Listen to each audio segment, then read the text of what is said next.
नमस्कार दोस्तों।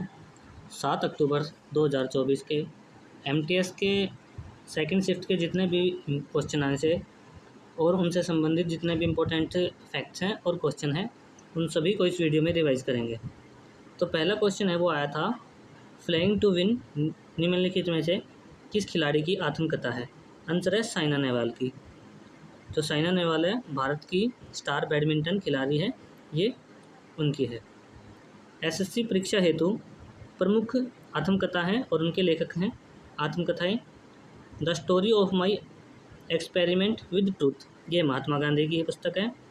How I become a Hindu, ये सीताराम गोयल की है। A shot at history, Rohit Brijnath की है। Playing it my way, Sachin Tendulkar की है। The last of my life, Yuvraj Singh की है। उसके बाद है ace against odds, Sania Mirza की है। The race of my life, Milkha Singh की है। The Pandit queen of India, ये फूलन देवी की है। मैटर्स ऑफ डिस्क्रेशन, ये इंद्र कुमार गुजराल की है। Six machine, I don't like cricket I love it, ये क्रिस गेल की है। उसके बाद है फ्रीडम इट एक्सिल, ये दलाई लामा की है। उसके बाद है कंट्रोवर्शियल यूअर्स, ये सोहिब अख्तर की है। उसके बाद है फास्टर देन लाइटिंग, ये हुसैन बोल्ट की है। उसके बाद है माई स्टोरी, कमला सूर्या की है। उसके बाद है रोमिंग विद लाइफ, देवानंद की है। रागामाला, ये रविशंकर की है। उसके बाद है N unsuitable boy, Karan Johar की है। उसके बाद है माइंड विदाउट फेयर, रजत गुप्ता की है। ग्रोइंग अप अनटचेबल इंडिया, ये वसंत मोहन की है। The style diary of a Bollywood diva, ये करीना कपूर की। Unusual memoir of girl who come back from the dead, ये अनु अग्रवाल की है। उसके बाद है cracking the code, my journey in Bollywood, ये आयुष्मान खुराना की है। नेक्स्ट क्वेश्चन आया था, टापू डांस किस राज्य का लोक नृत्य है? ये आंध्र प्रदेश और तेलंगाना दोनों राज्यों में किया जाता है।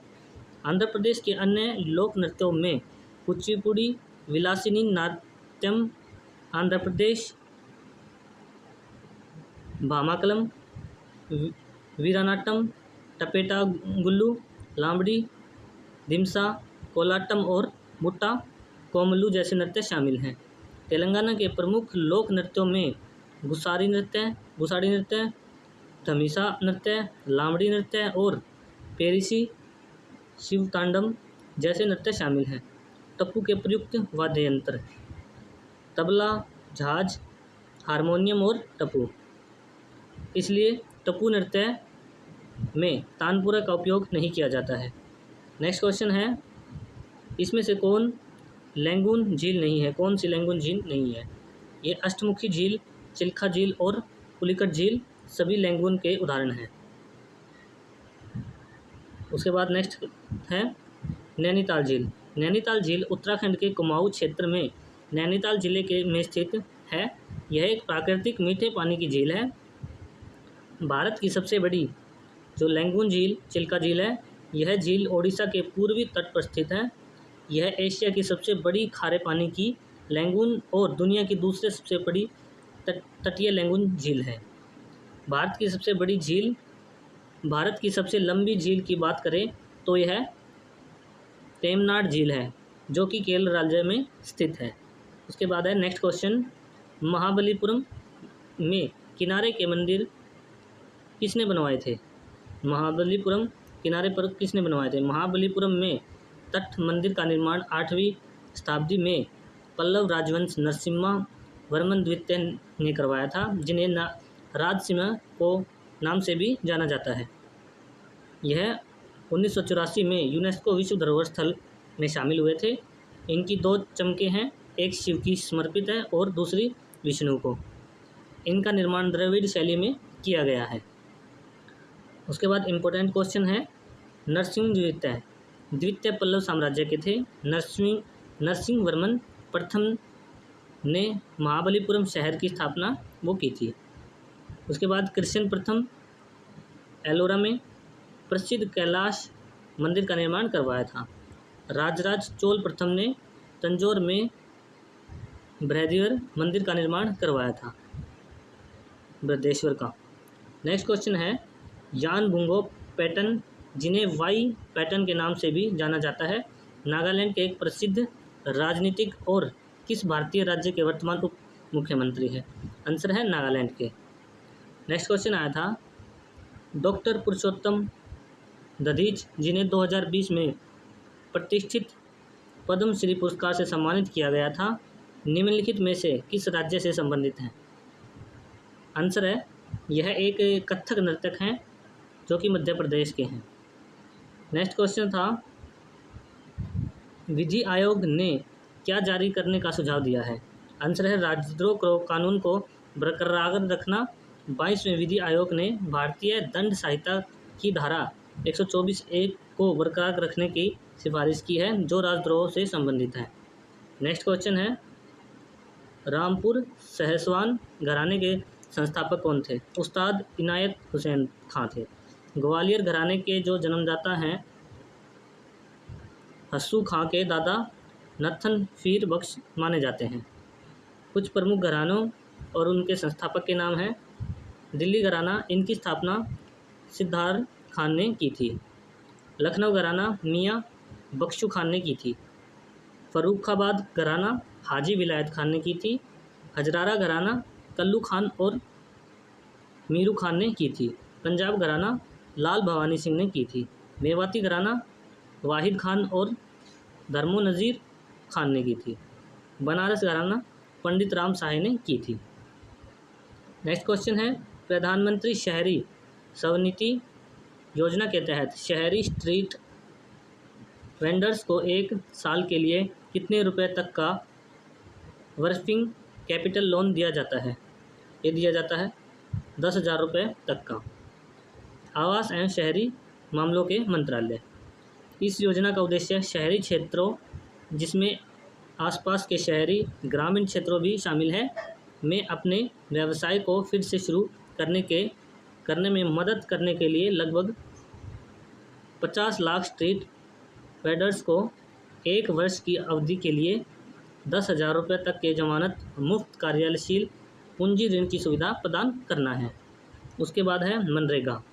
मनरेगा का पूरा नाम है महात्मा गांधी राष्ट्रीय ग्रामीण रोजगार गारंटी योजना।